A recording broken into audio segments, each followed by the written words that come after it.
Ako po si Amira Chelsea Q. Bravo, Juan Malikain.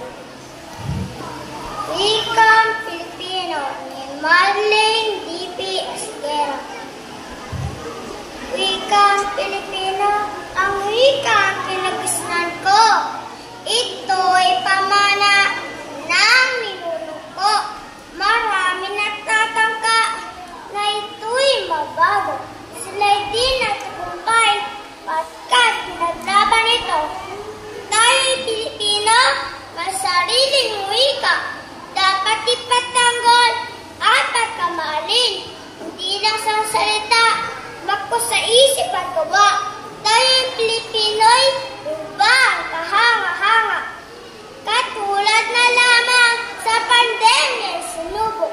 Katatagaan ang puso at maging isip. Tayo'y Pilipino'y matatag na lahi.